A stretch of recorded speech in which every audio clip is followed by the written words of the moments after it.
Le sport pris au sérieux par des animateurs autant tout aussi dérisoires. Avec Emilio Constanza. I'm a fun guy. Félix Forget. As there's a drive in a deep left field by Castellanos, it will be a home run. Et Pierre-Olivier Poulain. This man was a bona fide scrub. He can't play. La triple menace. La triple menace édition du 17 novembre 2024. Bienvenue tout le monde à l'émission. Pierre-Olivier Poulain, Félix Forget et moi-même, Emilio Constanza, à l'animation pour une autre semaine extrêmement chargée et surtout une fin de semaine forte en action. Et j'espère que c'est allé au-delà d'Occupation Double pour vous autres à la maison. Semble-t-il que c'était une grosse fin de semaine pour l'émission. Je ne pourrais pas le dire, je ne l'ai pas regardé. Mais ce qui est sûr, c'est qu'on a eu du extrêmement bon football cette fin de semaine, notamment les Steelers contre les Ravens. On a eu droit aussi à la première défaite des Chiefs en 2024. Ça va être un programme fort intéressant, les gars. J'espère que vous êtes prêts, que vous sentez bien. Pop, qu'est-ce qu'on boit ce soir?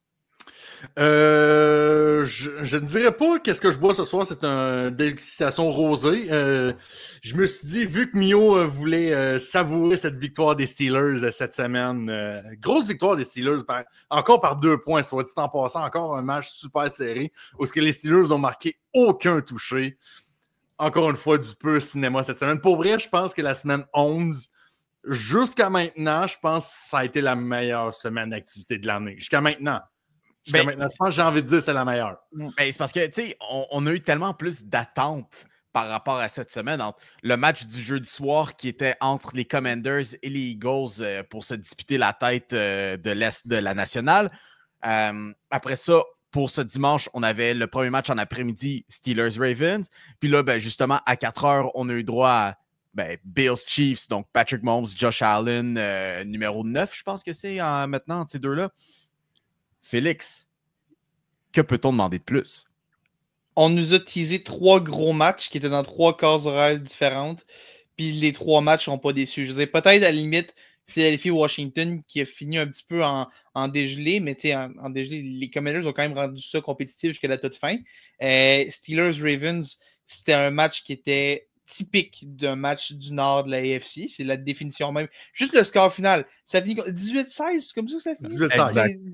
18-16, tu regardes ce score-là, tu te dis ouais, ok, c'est sûr que ça a été joué dans le nord de la AFC. Ça, c'est le score le plus nord de la AFC que tu peux trouver. Puis le match en tant que tel, gagner un match avec juste des placements. Puis, man, cette équipe-là me fascine. Puis chaque fois, je me dis, ok, là, leur bullshit est fini pour vrai. Là, ils vont finalement trouver leur homme.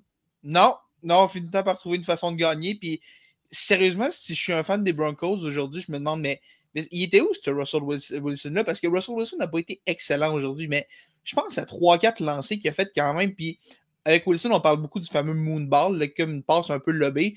Et je ne l'ai pas vu faire ça une fois à Denver. Puis à Pittsburgh, on dirait qu'il le fait 3-4 fois par semaine sans problème. George Pickens qui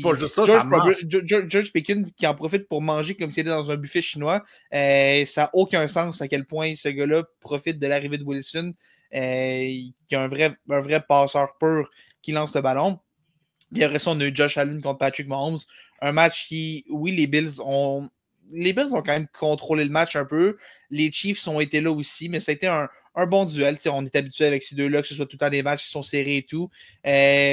Honnêtement, quand j'ai vu les Bills manquer leur extra point au début du match, je me suis dit, ça y est.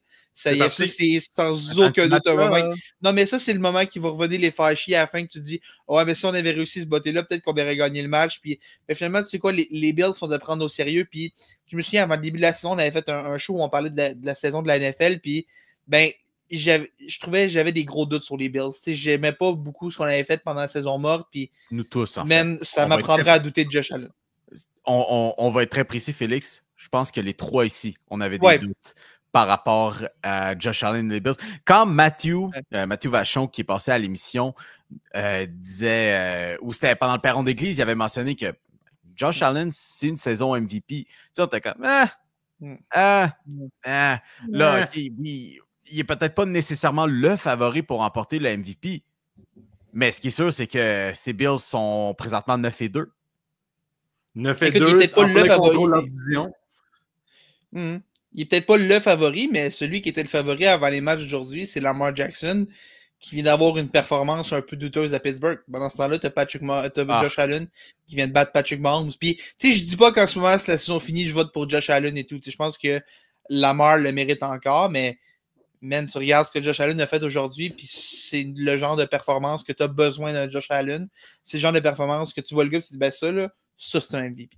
Ben, pour Félix, tu me fais la passe parfaite sur la palette parce que je t'annonce, pas en primeur, parce que ça est sorti à peu près il y a 45 minutes, 1 heure environ, DraftKings Sportsbook qui a mis à jour ses prédictions pour l'MVP et Josh Allen est de nouveau le favori selon les preneurs au livre devant Lamar Jackson. Pour vrai, Lamar a été correct. Je pense pas qu'on peut attribuer tant que ça la défaite sur lui. Tu sais, il y a eu ses receveurs qui, encore une fois, ont eu des ballons en plein chest, ça a rebondi, ça a mis cette interception. Ça, c'est à peu près le classique Ravens qu'on voit depuis 5 ans. Fait que je pense pas que ça a été une performance aussi de Lamar Jackson. Mais quand tu perds de même, puis que de l'autre côté, celui qui te chauffait le cul vient de donner la première défaite à la seule équipe invaincue dans la NFL, moi, je pense qu'il fallait s'attendre à ce que peut-être cette course-là change de côté, de ce côté-là. Mais, selon les preneurs au livre, Josh Allen serait le nouveau favori pour gagner l'MVP avec cette victoire-là contre les Chiefs. Puis ça, c'est à quel point c'est important. Je peux le voir. C'est à quel point c'est important cette victoire-là parce qu'à chaque fois, on se dit « Hey, les matchs Bills-Chiefs, c'est toujours du pur cinéma, mais le résultat en soi est vraiment unidirectionnel et ça a toujours été le match de Patrick Mahomes. Ça fait quelques semaines qu'on déplore un peu les performances des Chiefs comme quoi, ben, hey, tu sais quoi, oui, ils gagnent des games, mais ils ont l'air un peu fragiles. Puis finalement, après avoir nagé un petit peu dans toute cette eau-là pendant si longtemps, c'est finalement les Bills qui ont mordu un petit peu à tout ça. Vraiment, un match dominant des Bills, puis surtout très, très, très clutch de la part de Josh Allen, qui a réussi à inscrire un touché il s'est défait de peut-être 8 plaqués en se rendant jusqu'à la zone de but pour tout ça. Puis on oublie à quel point, oui, lui aussi, il est dans les favoris pour gagner le MVP comme Lamar Jackson, mais il ne faut pas oublier que Josh Allen est fort potentiellement le deuxième meilleur coureur chez les corps arrière. Écoute, je vais revenir un peu sur quand tu dis, Mio, le match de Patrick Mahomes contre Josh Allen et tout. Oui, on a souvent cette préconception-là parce que en série, Mahomes a gagné les 3 duels entre les deux, mais tu regardes dans la saison régulière, là, si tu exclus ces 3 matchs-là de série, là, Josh Allen est 4-1 en saison régulière en carrière contre Patrick Mahomes. On a souvent cette idée-là, ce narratif-là de Mahomes, les Mahomes va tout le temps les Bills et tout. Mais... Très simple. C'est en séries éliminatoires là où ça. Exact, c'est ça. Puis évidemment, Mahomes a les 3 victoires les plus importantes dans cette rivalité-là. Puis je suis complètement d'accord avec ça, mais Josh Allen est quand même 4-1 en saison régulière. Puis on parle souvent de Joe Burrow comme étant celui qui est capable de battre Mahomes. Là. Ben, je m'excuse, mais Josh Allen ne peut pas montrer en série, mais il est capable de le faire aussi. Puis je pense qu'ils l'ont montré aussi. Je pense qu'il n'y a aucun corps arrière qui a gagné aussi souvent contre Pat Mahomes en carrière. Puis même en plus, oui, les Bills ont extrêmement... Ils ont bien joué, ont bien contrôlé ce match-là, mais ça n'a pas été parfait. Tu as l'impression que tu regardais les Chiefs dans les dernières semaines et tu te dis ça prend une performance sans baveur, vraiment sans erreur pour réussir à battre cette équipe-là. Félix, tu l'as dit tantôt, le point d'extra raté sur le premier toucher de la rencontre, tu te dis c'est sûr ça va revenir couler les Bills en fin de rencontre, soit parce que les Chiefs auraient pu gagner sur un placement alors qu'ils tiraient de l'arrière par 2 points au lieu de 3, ça aurait pu forcer la prolongation au lieu de donner une victoire. Puis il faut aussi rappeler, quelques minutes plus tard, les Bills qui vont sur un 4e essai et Josh Allen qui lance une mauvaise interception. Je me disais, OK, non, ça, c'est déjà trop d'erreurs, même si ça faisait à peu près 10 minutes que le match était déjà commencé, c'était déjà trop d'erreurs pour les Bills. Et chapeau à eux, ils ont pas, même si l'interception a mené un touché par après pour les Chiefs, le reste du match, on a contrôlé ça. Et Joshua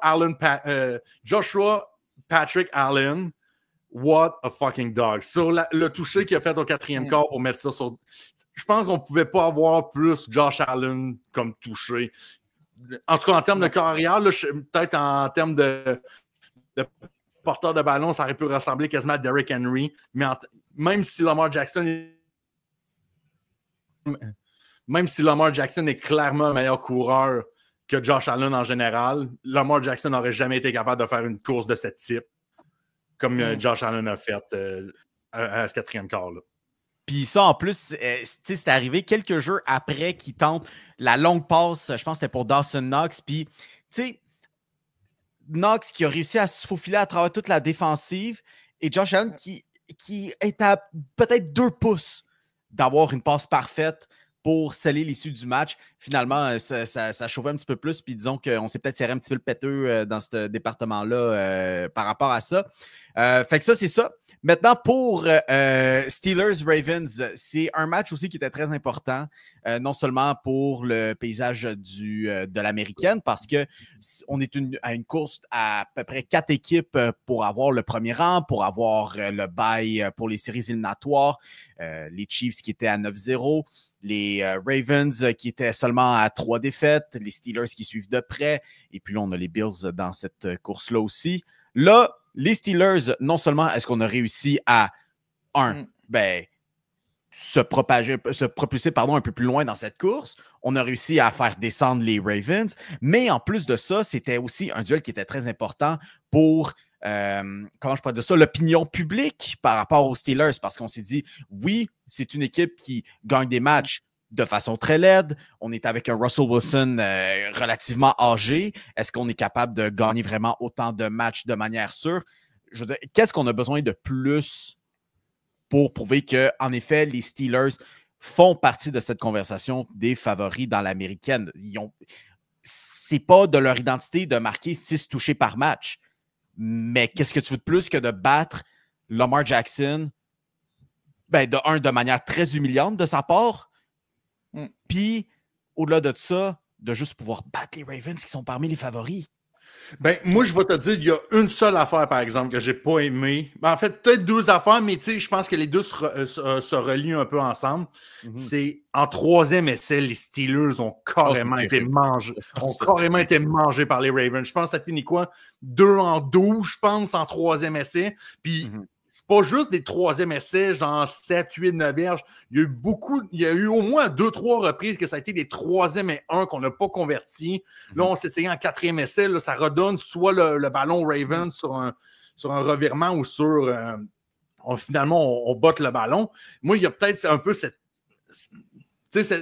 aspect-là un peu qui me laisse encore un peu de glace un peu avec les Steelers. C'est juste quand on est à la zone début aussi, puis on est en 3e essai, il faut convertir. Tu sais, Chris Boswell, c'est bien beau, mais quand on a la chance, tu sais, les Steelers sont capables de se rendre jusqu'à la porte début.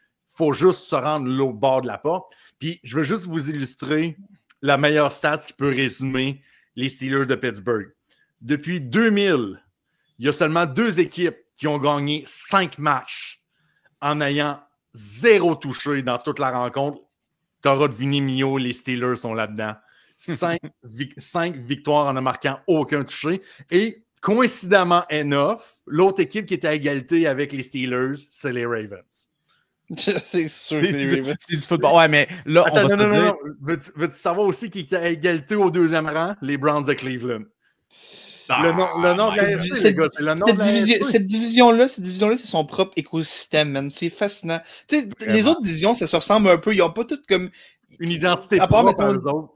Mais à part, mettons, le sud de l'américaine, que c'est juste reconnu pour être une division de merde, là, mais tu sais, les autres divisions, il n'y a comme pas d'identité qui est vraiment propre à eux, vraiment, mais tu regardes la division des Steelers et tout, puis tu dis, man, tu les regardes, puis tu sais que ça va être un match qui sera pas le fun à regarder, là. Tu sais, pour quelqu'un qui aime le jeu offensif, là, le style 54-51 qu'on avait vu des Chiefs contre les Rams il y a quelques années, là, tu ne verras jamais ça dans un match de cette division. Jamais. 18-16, je te l'ai dit, 18-16, c'est le score le plus représentatif de l'histoire de cette division-là. Félix, c'est faux. C'est absolument faux parce que, oui, on peut voir ce genre de match-là, mais pour juste une seule occasion, quand c'est les Ravens contre les Bengals. Oui, c'est vrai. Les Steelers ne joueront jamais ce match-là. Les Steelers ne joueront jamais. Non, parce que les Steelers, ça va se finir genre un 18-16. Mais on peut également remercier, les gars, Justin Tucker. Parce que ça fait... OK. Tu sais, l'année passée, on avait peut-être des signes que, oui, en effet, Justin Tucker, je veux dire, ralenti, je veux dire, dans sa production.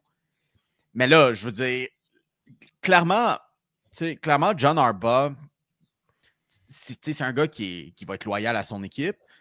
Ouais. Je m'attends quand même à ce que les Ravens poursuivent avec Justin Tucker à ce poste, mais deux conversions, en fait, deux bottées de placement à 3 points de raté. Ouais, mais c'est sur 50 verges aussi. Là. Je regardais les stats de Justin Tucker aujourd'hui. Ça reste qu'il a manqué juste un seul placement en bas de 49 verges. Mais par contre, je vais te le donner. Si c'est ça que tu vas me dire, je vais te le donner. Ton chèque de paye, tu le gagnes en faisant des bottées de 50 verges et plus. C'est vrai. Il s'est fait un nom pour être ce botteur étant capable de marquer à longue distance. Qu'est-ce que tu fais maintenant si tu es les Ravens? Veux-tu poursuivre avec ça? T'as pas le choix. Sérieusement, t'as pas le choix. Je veux dire, c'est pas facile pour Justin Tucker en ce moment, je suis d'accord. Puis il a peut-être un peu coûté la victoire aux Ravens. En même temps, connaissant les Steelers, il y aurait une autre petite bullshit qui l'aurait pu gagner même avec ça. Mais peut-être qu'il a un peu coûté la victoire aux Ravens aujourd'hui, mais man, tu peux pas abandonner Justin Tucker après 2-3 mauvaises semaines. Je veux dire, depuis des années, ça fait 10-12 ans que ce gars-là est reconnu comme étant le meilleur botteur de l'histoire. Puis oui, il est peut-être plus le meilleur de la ligue en ce moment avec les Brandon Aubrey et tout qui arrivent et qui émergent, là, mais man, tu peux pas abandonner Justin Tucker. Je peux pas croire en tout cas que les Ravens vont le faire. Si les Ravens ont un nouveau botteur en fin de semaine prochaine, c'est se tirer dans le pied selon moi. Si ça continue, si pendant 3-4 semaines, c'est encore vraiment difficile, invente-lui une blessure, mais là, ça laisse des blessés, puis ramène-le l'année prochaine, là, mais tu peux pas abandonner Justin Tucker comme ça. Je pense pas que tu peux. Hey, si les 49ers ont gardé Jake Moody après l'horrible performance de la semaine passée, c'est pas ça qui va. C'est pas la même performance, un peu moins pire de Justin Tucker qui va écouter sa job cette semaine.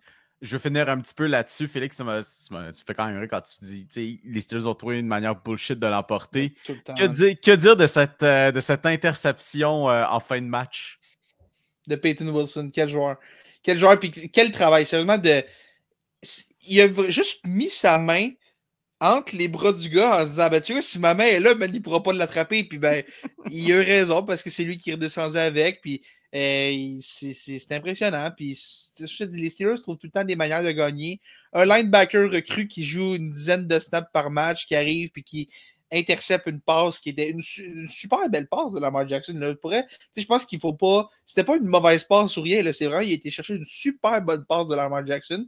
Puis eux, c'était plus fort que le joueur des Ravens. Puis c'est tout le temps des petites affaires de même. Puis les Steelers exécutent ces petits détails-là semaine après semaine. Puis, veut pas, ça ramène des victoires. Là, puis, écoute, tu vois, je regarde ça. Puis là, on vient de battre les Ravens. On vient de démontrer qu'on est une équipe à prendre au sérieux. Ce serait pas l'affaire la plus Steelers au monde de perdre jeudi contre les Browns, quand même. Absolument. Ce serait très Steelers. Ce serait très Steelers. Les gars, on va passer à la nationale parce que là, c'est un des sujets que j'avais un petit peu mis sur la glace, tout dépendant du résultat qui allait en ressortir.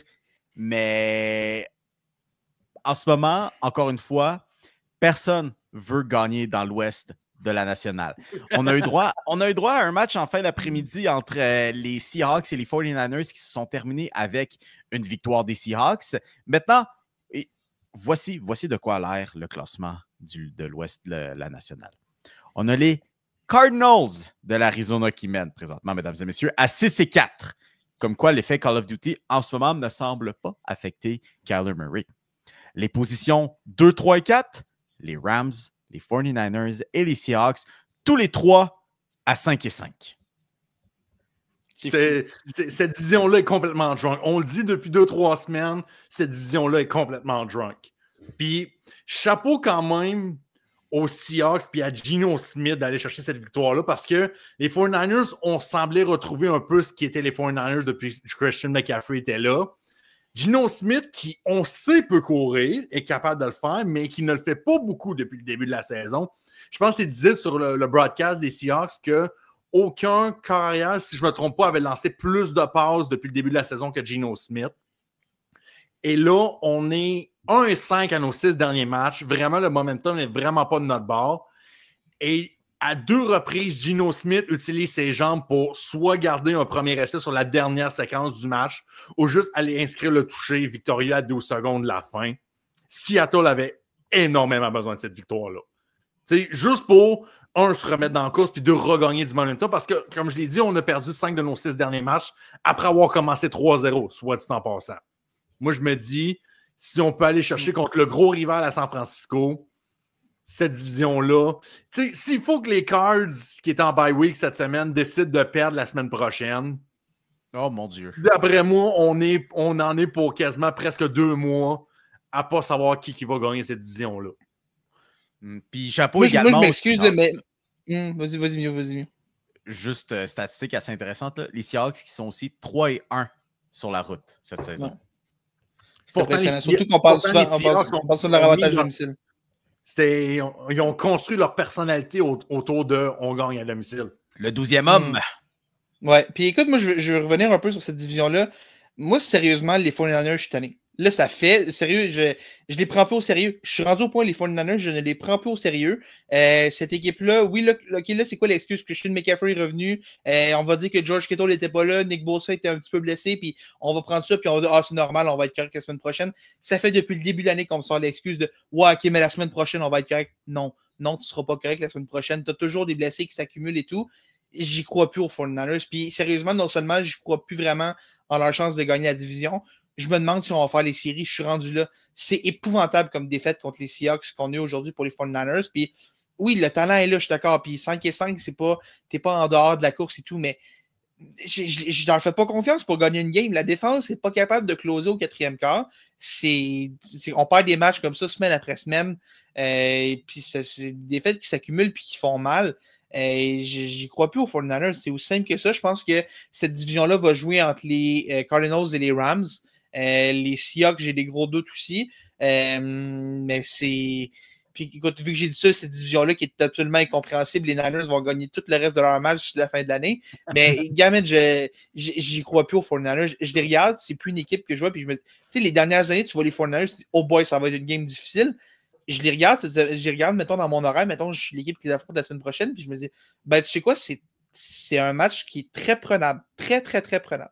Je suis à une défaite d'abandonner complètement pour les 49ers cette saison. Je tiens à rappeler aussi, les 49ers, ce sont l'équipe que j'ai choisie pour gagner le Super Bowl. Ils sont passés très proches de réussir l'année dernière avec probablement l'équipe la plus stack de l'histoire de la NFL. Puis là, encore cette année, on réussit à ramener quelques-uns de ces morceaux-là. Mais encore une fois, peut-être l'une des machines les mieux huilées qui existent au football. Et t'es juste 5-5. Et puis le restant de ton calendrier, tu t'en vas à Green Bay la semaine prochaine. Tu t'en vas à Green Bay. Ça, tu vas à Green Bay la semaine prochaine. Après ça, tu t'en vas à Buffalo. Le je tiens à dire, c'est potentiellement 2 matchs où il va neiger, les gars. Après ça, tu joues contre les Bears. Ensuite, tu as un match contre les Rams et tu termines avec tes 2 matchs de la saison contre les Lions et les Cardinals de ta division. On finit même pas l'année à 500. Ils finissent pas l'année à 500, ils finissent 8-9 ou 7-10. Il y a un de ces matchs-là, je ne l'ai pas mentionné parce que, mais c'est contre les Dolphins. Ben, je m'excuse, mais les Dolphins, avec Tua, sont une équipe qui est beaucoup plus sérieuse. On vient de battre les Rams de cette semaine. C'était les Raiders, c'était peut-être pas la victoire la plus dominante, mais les Rams, c'est une équipe du calibre des 49ers, selon moi, peut-être même un peu meilleure. Puis les Dolphins, on a été capable de les battre. J'ai peut-être pas Personne mentionné... va faire croire que si les Seahawks sont capables de battre les Dolphins, si les Seahawks sont capables de battre les 49ers, les Dolphins sont assurément capables de battre les 49ers.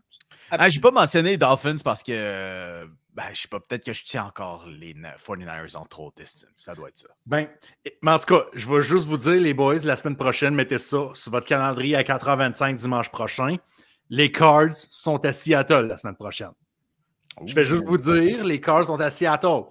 S'il faut que Seattle gagne ce match-là à la maison contre Arizona, moi, je décroche de cette division-là. Je suis comme, faites ce que vous voulez. Faites ce que vous voulez. Je vous regarde plus. Je vais me fermer les yeux, puis ça sera no spoil jusqu'à la semaine 18. Puis ce sera qui aura gagné cette division-là. C'était pas quelle bonne idée, j'approuve ça. J'approuve tellement C'était pas la centrale américaine au baseball qui était genre aussi drunk que ça. Ouais, c'est ça. Pareil.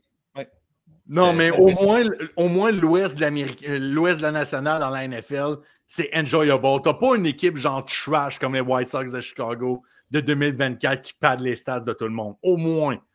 Fait que, tu sais, Tout le monde sont au moins potables. Ouais, mais en même temps, peut-être qu'ils sont tous mauvais puis qu'ils augmentent les stats de tout le monde comme ça.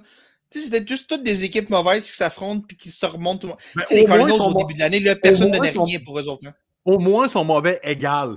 S'ils sont mauvais, au moins, ils sont mauvais égal. C'est vrai. Et t'en as pas un mauvais historique, c'est vrai. Ne me partez pas sur Jerry Reinsdorf. Fait que non. On n'aura pas cette discussion-là. Pour checker un petit peu un dernier look sur la nationale, les Lions, là, vous me direz, oui, ils ont affronté les Jaguars de Jacksonville aujourd'hui, mais encore une fois, un autre match de 50 points pour cette attaque dominante. Et aussi, shout-out à tous les gens qui ont mis Jared Goff sur leur banc aujourd'hui. Je ne sais pas à quoi vous avez pensé, considérant qu'ils jouaient contre les Jaguars. Mais au-delà de ça, est-ce que maintenant, on est correct? Est-ce qu'on se sent confortable? Là, on relaxe, mettez la ceinture de sécurité, tout ça. Est-ce qu'on est prêt à considérer les Lions comme étant la plus grosse menace pour détrôner les Chiefs une fois rendus au Super Bowl? Mio, je pense que ma ceinture de sécurité est déjà en place depuis 4 semaines sur ce take-là. Moi, je l'ai toujours dit.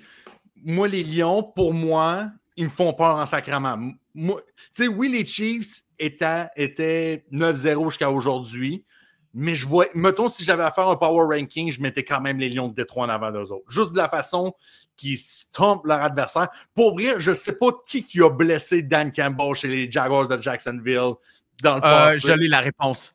C'est Dan Campbell lui-même. Hey, Dan Campbell, je me souviens plus c'était quoi le score, mais je pense que genre les Lions avaient déjà mis 39 points au tableau. Ils vont sur un 4e essai à porte début, puis ils marquent un toucher, puis ils mènent genre par 35 points après ça. Dude! Ça si ça s'appelle pas avoir de pitié pour ton adversaire, je sais pas c'est quoi, là. Ouais, mais écoute, les Lions, c'est une excellente équipe. J'ai pas de doute sur le fait que les Lions, c'est une bonne équipe et tout. L'affaire, par exemple, on en a parlé surtout dans les dernières années avec les Dolphins qui jouaient en Floride et tout, arrivaient, mettons, un match de janvier contre les Chiefs, puis il fait moins 57 degrés, puis c'est pas un mind game.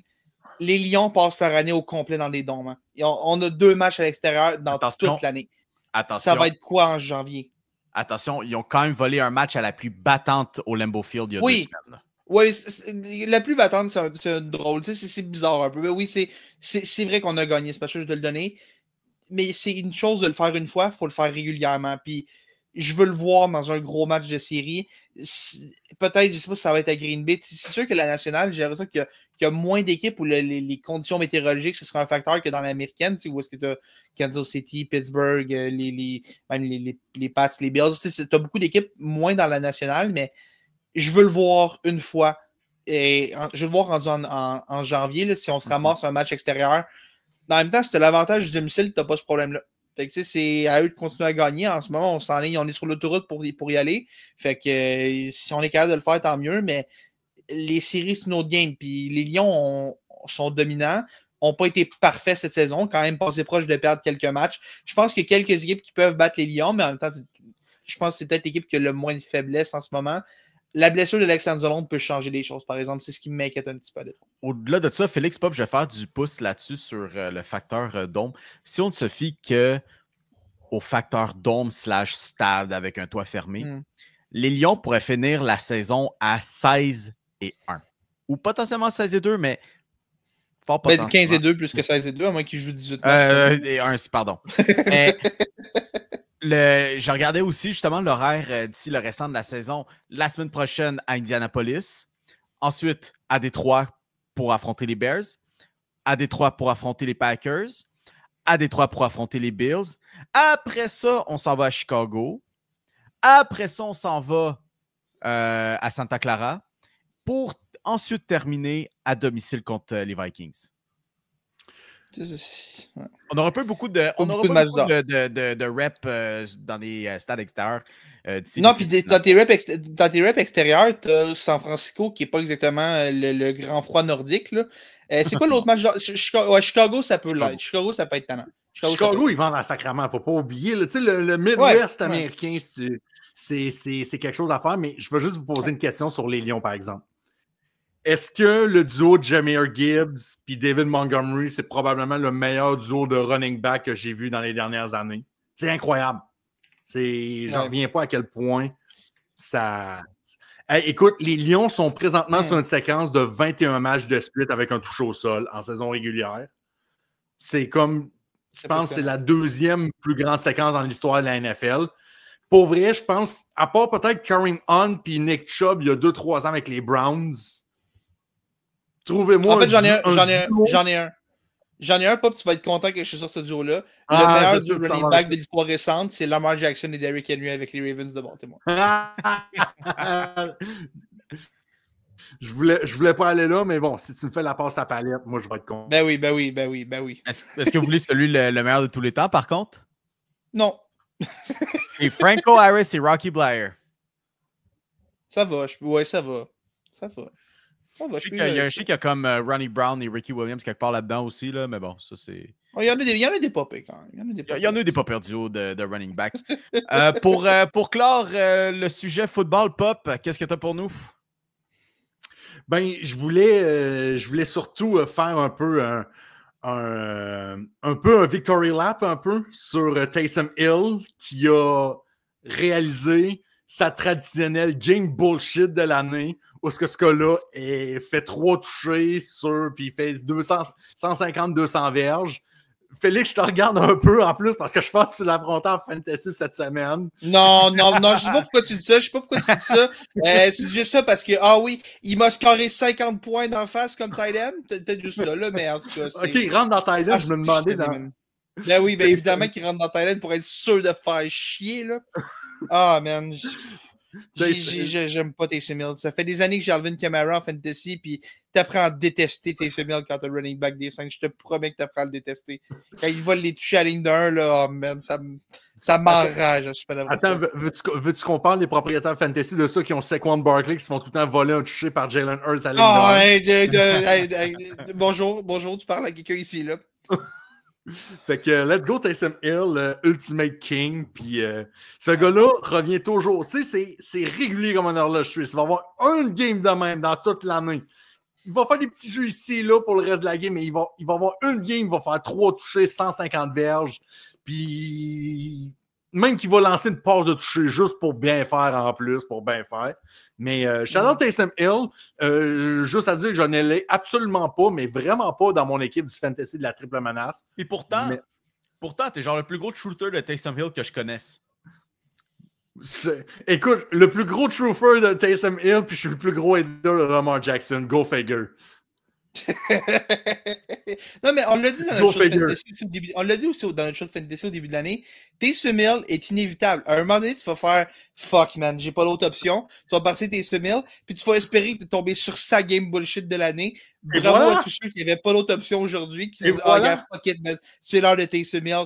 Bang, 40 quelques points, puis tu as gagné ta semaine avec ça. C'est scandaleux. Je pense que dans notre fantasy, ça prend pas genre le bench en compte. Je pense qu'il prend les meilleurs par position. Ouais. Automatiquement, Taysom Hill, j'ai ses points cette semaine dans mon fantasy. Terrible, c'est terrible. C'est scandaleux. Les gars, on va passer au basketball parce qu'il y a une grosse nouvelle qui, honnêtement, je vais le dire, a passé sous le radar. Puis pourtant, c'est la plus grosse nouvelle que tout fan aguerri du sport aurait pu espérer. Inside the NBA a été sauvé. Parce que finalement, après une grosse bisbille de dispute de droits de diffusion avec Warner Bros. Et TNT et tout ça, ben finalement, la chicane s'est réglée. Mais à la conclusion de tout ça, TNT a différé les droits pour Inside the NBA à tout le personnel gouverneur d'ESPN, ABC et toutes ces petites affaires-là. Bref, Inside the NBA continuera.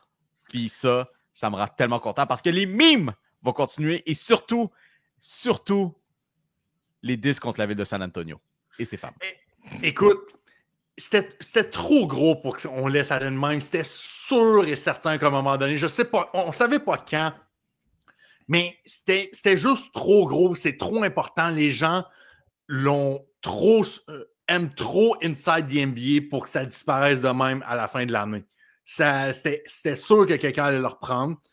Bravo ESPN, bravo ABC, bravo TNT d'avoir mis vos différends avec Warner Brothers. C'est les fans qui ressortent gagnants. Par contre, Moi, ce que j'ai peur, c'est qu'à partir de l'année prochaine, moi, je me dis que ça va prendre un mois et demi. Puis encore là, je suis généreux, peut-être 3 semaines qui vont nous force-feed Stephen A. Smith sur le plateau d'Inside the NBA pendant un match. C'est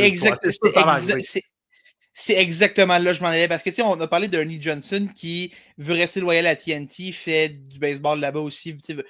Ben, techniquement, il va rester loyal à TNT. Ça, c'est pas clair. C'est pas trop clair ce boulot encore. Fait on sait pas trop comment ça va s'enligner. Mais imagine un monde dans lequel Ernie Johnson ne veut pas aller à ESPN, ne veut pas quitter son réseau. Fait qu'on remplace Ernie Johnson par Stephen A. Smith.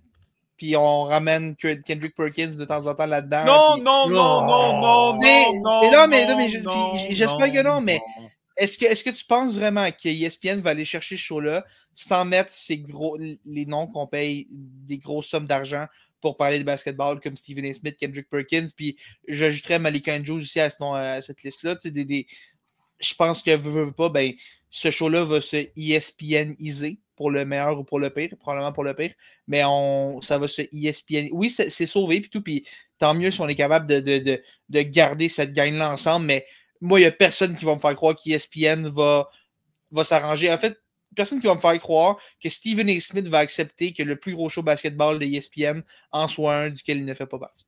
Non, c'est sûr qu'il va se pointer. Kendrick Perkins, je sais pas, tu sais. Même, honnêtement, je le vois un petit peu moins qu'avant. C'est moi, là? Ouais, peut-être. Mais peut-être qu'on va vouloir le ramener là, ou peu importe. Je sais pas. Ça va se ESPNiser, man. Puis j'aime pas ça. Non, mais je suis curieux de voir où est-ce que Ernie va aller, parce que, clairement, oui, il est content chez Warner Brothers, puis, tu sais, c'est un amour vraiment profond entre les deux camps. Je sais pas s'il y a un monde dans lequel, restructuration de contrat, ou, mettons à l'école, là, quand tu fais des cours dans une autre université, mais tu te fais quand même créditer à ton université que tu es déjà. Ouais, je sais pas. Bonne question. Mais tu sais, je veux dire, il y a déjà eu comme un travail conjoint qui s'est fait entre les deux équipes l'année dernière à l'occasion du tournoi intra-saison. Si jamais vous vous rappelez pas de ça, là, parce que oui, il y a un tournoi intra-saison qui est aussi commencé cette année. Encore une fois, je ne sais pas si vous saviez que c'était un truc qui existait, mais bon. Au-delà de ça, au moins, ce qui est sûr, c'est qu'il y aura encore du Charles Barkley et Shaquille O'Neal. Maintenant, ça, c'est cool. À suivre comment la dynamique de tout ça va fonctionner. Au-delà de ça, le vrai produit, les gars, basketball, c'est certainement ce qui retient le plus l'attention, surtout dans cette conférence de l'Est qu'on a cette année, qui est absolument terrible. OK? Parce qu'en ce moment, c'est vraiment une conférence à 2 équipes, les Celtics et les Cavaliers. Loin au classement, pour ne pas dire la 12e place, on retrouve les Bucks de Milwaukee, qui sont 4-9. Et puis là, on se demande, là, est-ce que le temps de Giannis Antetokounmpo est compté? Parce que l'équipe n'est pas capable de gagner, on n'est pas capable de rester en santé. Ah oui! Puis Doc Rivers est l'entraîneur-chef de cette équipe-là. En fait, Mio, je vais même te relancer cette question-là. Lequel va se tanner en premier? Giannis Antetokounmpo ou l'organisation des Bucks? Tu sais quoi? Qui va blow up en premier? Je suis très étonné que Giannis n'ait pas explosé en premier. En même temps, c'est pas lui qui voulait Doc Rivers? Oui, mais tu sais, en même temps, tu veux gagner. Mais tu peux gagner, mais tu as demandé aux dirigeants de mettre ce coach-là en place. Là, si tu te mets à chier sur l'organisation parce que le coach que tu as demandé d'engager ne gagne pas, à un moment donné, ça ne marche pas. Là. Je veux dire, oui, la NBA est une ligue où est-ce que le pouvoir est aux joueurs, puis je trouve ça cool quand même dans l'ensemble que des fois, ça prend des proportions un peu démesurées, mais dans l'ensemble, je trouve ça quand même cool que les joueurs aient ce pouvoir-là, puissent influencer un peu les décisions, puis qu'ils aient leur mot à dire dans tout ça, mais tu peux pas vouloir quelque chose, puis si le résultat de ta décision ne fonctionne pas, dire « Ah ben tu sais quoi, je vais continuer à chialer plus, échangez-moi, puis arrangez-vous avec le trouble que je vous laisse. » Ça marche pas, ça. Est-ce qu'on est rendu à se dire que Giannis est trop orgueilleux pour admettre qu'il avait tort de vouloir Doc Rivers, fait qu'on va juste ride with it? Peut-être. Puis c'est dur à admettre qu'il s'est trompé dans une décision comme ça. Puis encore là, on ne sait pas à quel point c'est lui qui voulait ça. Peut-être que Damian Lillard a poussé pour ça, puis que l'organisation avait ça aussi en tête. Mais c'est difficile pour ça. Puis la question qu'il faut se demander, c'est mettons un monde où est-ce que Giannis se fait échanger, demande à être échangé et tout. qu'est-ce qui va se passer avec les Bucks après? C'est quoi l'après Giannis pour les Bucks? Si l'après Giannis commence cette année. Parce que c'est pas chic. Tu as un Damian Lillard en fin de contrat, un Brook Lopez en fin de carrière, en fin de contrat pour Lillard, en fin de carrière aussi pour Lillard et Lopez.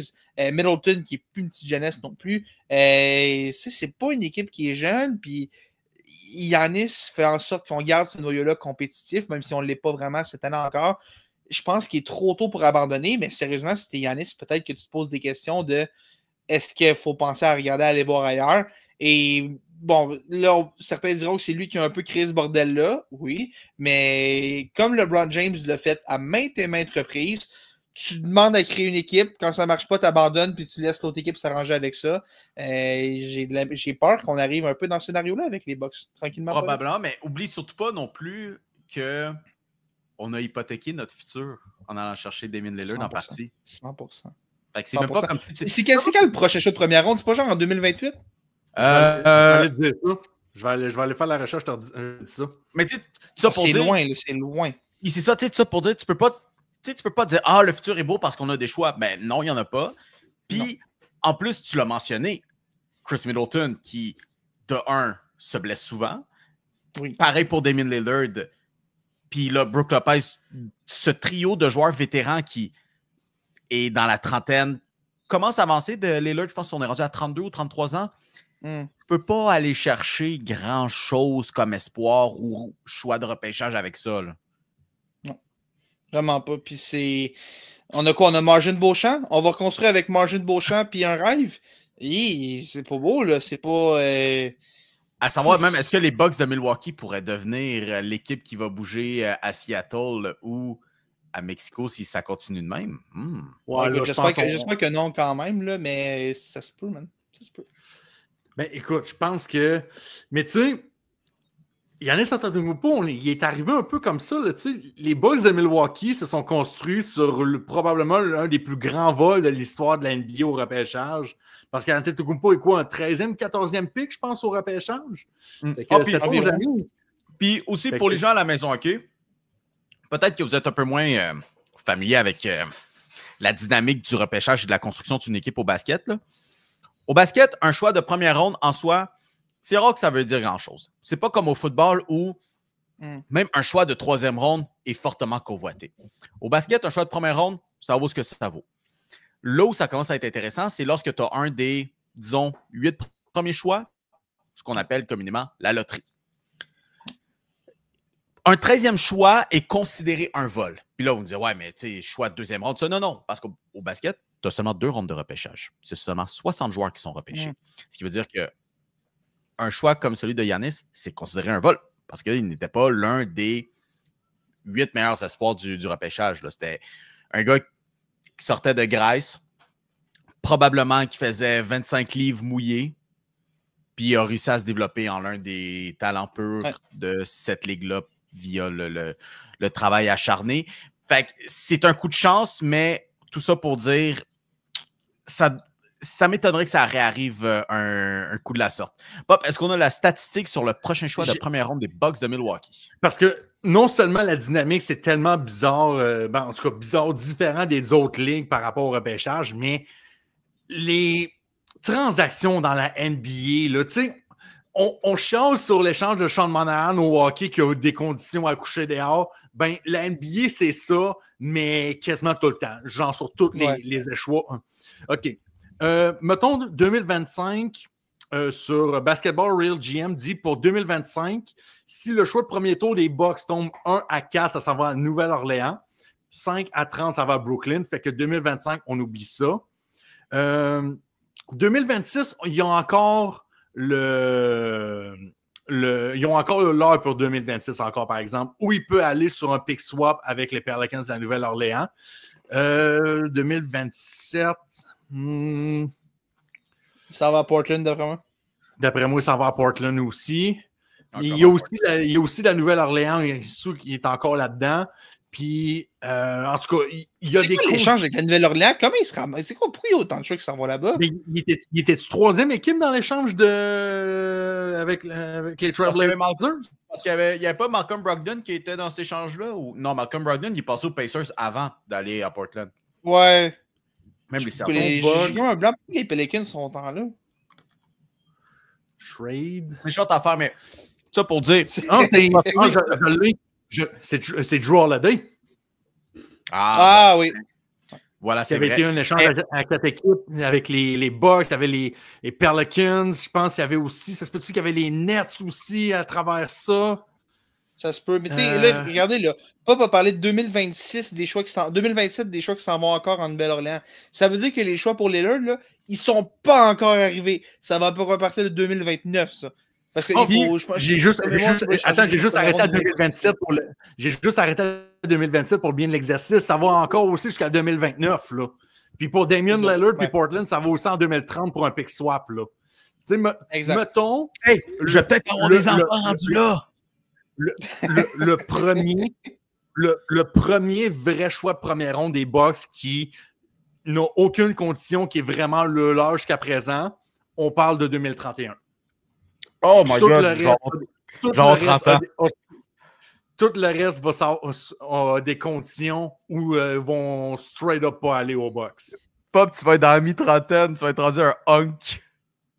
Mais attends, il y a aussi le fait que si tu échanges Giannis, forcément tu vas avoir des choix de première ronde en retour. Fait que, oui, il faut considérer ça, mais nos propres choix, ça vaut quelque chose quand tu vas être une équipe aussi mauvaise que les Bucks vont l'être après avoir échangé Giannis et après que le reste de ce noyau-là s'en aille.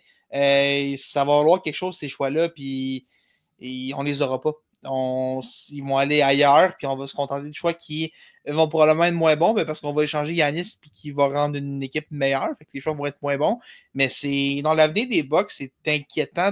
Dès qu'Giannis s'en va, je m'inquiète beaucoup pour l'avenir des Bucks si on ne va pas chercher au moins un jeune joueur prometteur. Puis quand je dis un jeune joueur prometteur, je parle d'un jeune joueur très prometteur. C'est je pense que c'est Wembanyama, parce qu'évidemment évidemment que les Spurs ne donneront jamais Wembanyama, là, mais ce genre de joueur-là, là, un jeune de premier plan. Parce que c'est ça, il y a cette compo. Est-ce qu'on pourrait dire, mettons, les Bucks, mettons qu'ils ont le même jugement que la triple menace, se disent, hey, peut-être que, tu sais quoi, on se sent défait de Doc Rivers. Est-ce que ça serait finalement le temps que Mark Jackson revienne derrière un banc? Lui, qu'on attend depuis je ne sais plus combien d'années qu'il revienne avec un poste d'entraîneur-chef. Ouais. Ça se peut. Puis moi, le jour où Doc Rivers est congédié, sachez que sur ce podcast-là, ce sera une bonne journée. Parce que je vais être en feu. Je sais que les deux gars vont être en feu aussi parce que ce n'est pas un podcast partisan de Doc Rivers. J'en reviens pas que ce gars-là encore une job, mais j'en reviens pas. Mais puis tu sais, d'autres équipes, mettons les 76ers, à la limite, tu peux attribuer ça aux blessures et tout, mais les Bucks n'ont pas cette excuse-là. Les Bucks peuvent pas vraiment utiliser l'excuse des blessures. Je sais pas comment on s'en sort à court terme, puis je pense que la façon de s'en sortir à court terme, c'est de dire à Doc Rivers de faire ses valises. Est-ce qu'il y a quelqu'un qui va avoir le guts de dire à Doc Rivers de faire ses valises, surtout si on sent que la relation avec Giannis est tendue puis que c'est lui qui veut Doc Rivers. C'est à un moment donné, est-ce qu'à un moment donné, l'organisation va mettre ses culottes et dire ouais, gars, Giannis, tu le veux, mais ça ne fonctionne pas. Je ne sais pas comment on va gérer ça chez les Bucks, mais mon Dieu, que ça va être intéressant de suivre ça dans les prochaines semaines. Puis si le club ne se relève pas d'ici les prochaines semaines, il va falloir se poser des questions parce que il y a à la date limite, en fait, c'est en février l'an passé. Le club était top 3 dans l'Est, il n'y avait pas de problème. On gagnait pas mal plus de matchs qu'on en perdait. Puis on a quand même congédié Adrian Griffin pour amener Doc Rivers. Depuis ce temps-là, c'est une catastrophe pour les Bucks. Catastrophe.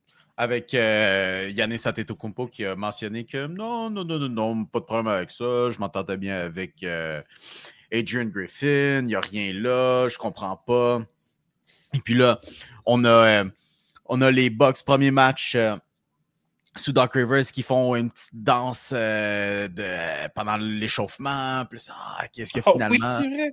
Oui, il était tout content, mais bon, ça sera définitivement à suivre. On parlait de jeunes talents, un jeune talent de qui on a parlé peut-être pas tant bien la semaine dernière, Victor Wembanyama, sur cette émission, comme quoi, peut-être un début de saison un petit peu lent. Non. Mio, on va pas se taper dans le dos, là, on va pas s'auto-flageller, c'est pas nous qui a dit que Victor Wembanyama n'était pas il n'y avait pas d'impact offensif. On faisait juste rapporter des propos. On le sait pas parce que c'est toujours une source anonyme lorsque... oui. Le fameux scout anonyme qui est toujours dans les médias. T'imagines, c'est tout cette fois-là, c'est toujours le même dude. Il fait juste de sa vie. Il fait bien sa job, il crée les nouvelles. Il fait juste de sa vie. Au-delà de ça, je pense que Wembanyama, il a vu qu'est-ce qui s'est écrit parce qu'il a décidé que dans un match, une équipe contre laquelle c'est faisable, c'est bien les Wizards de Washington, il a droppé 50 points. C'est 50 points. Il a réussi 8 tirs de la ligne de 3 points après qu'on se soit dit « OK, mais Victor, pourquoi tu sens autant de tirs à 3 points? C'est pas nécessairement ça pourquoi tu es ici. Oui, OK, c'est cute, tu peux les faire, mais c'est pas le pourquoi tu es ici. » Puis avec 3 ballons bloqués, là, il a repris le devant pour la course du joueur défensif de l'année, puis même à se dire s'il est capable de moyenner le 4 blocs par match. Pop, je te laisse un peu là-dessus. Ben, écoute, premièrement, Victor Wembanyama, c'est juste absolument incroyable ce qu'il a fait. C'est quoi, c'est lundi, à peu près lundi-mardi, en début de semaine, ou du moins en milieu de semaine, contre les Wizards. Oui, OK, c'est pas la super méga équipe. Tu sais, c'est pas les Celtics contre qui a fait ça. Mais quand même, ce gars-là a battu parce qu'il ne faut pas oublier, oui, Victor Wembanyama a fait 50 points, mais ces 50 points, il l'a fait en 26 minutes de jeu. 26 minutes de jeu! Il a joué un total de 31 minutes dans ce match-là. Et en 26 minutes, c'est quoi? 50 buckets. Merci, bonsoir. Moi, ma soirée est réglée. Ma soirée est réglée de ce côté-là. C'est incroyable. C'est incroyable. Non, Puis aussi, ça, c'est quelque chose qui a peut-être glissé un peu sous le radar des gens par rapport à cette soirée-là. C'est parce que Victor Wembanyama n'a pas encore 21 ans. On peut-tu quand même rappeler que ce gars-là n'a pas encore 21 ans? Félix, t'es plus vieux que Wembanyama. Ouais.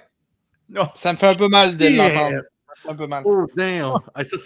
Ça, c'est top. Puis, Victor Wembanyama est seulement devenu le 6e joueur de l'histoire de l'NBA à faire 50 points avant d'être majeur aux États-Unis.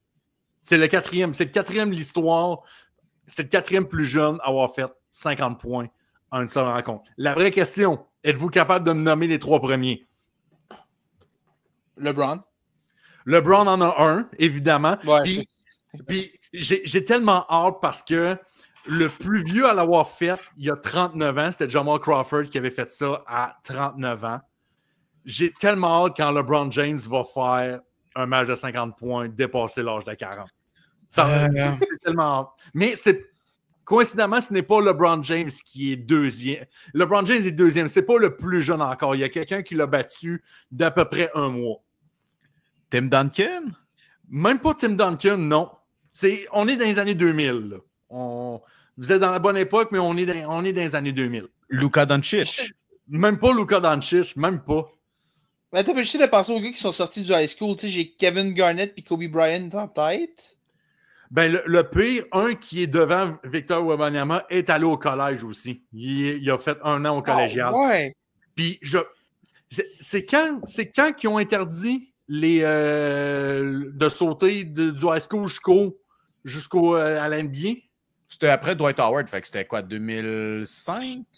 Écoute, c'est après 2005. Fait que le gars aussi a joué universitaire au moins 1 an avant de jouer dans l'NBA. Je sais pas, man. Il y en a un des deux là-dedans que je suis déçu. Je m'attendais à ce que vous le trouviez parce que c'est quand même iconique qui s'est passé en 2017. Devin Booker. Devin Booker, son fameux match de 70 points, Ouais. il l'avait fait à genre 20 ans et quelques mois. Mais vous avez Pour toujours vrai, je pas... pensais qu'il était un petit peu plus vieux que ça. Non. Mais vous avez même pas le premier. C'est qui? Il a fait ça à 20 ans, 52 jours contre les Warriors de Golden State. Il a fait 55 points en 2009. 2009? Ça peut qui était recruté en 2009? Puis il jouait pour les Bucks de Milwaukee. Ah, c'était... fuck. Non, c'est pas Michael Gilchrist. Brandon Jennings. Brandon Jennings, qui a à 20 ans et 52 jours, avait droppé 55 points contre les Warriors de Golden State. Dans une victoire de 129-125, fait que malgré le fait qu'il a marqué 55 points, son équipe a juste gagné par 4 points. Ce qui est absolument incroyable. Brandon Jennings, tu pourras sortir ça dans ton quiz dans ton quiz avec les gars des sports de la presse cette semaine, Mio.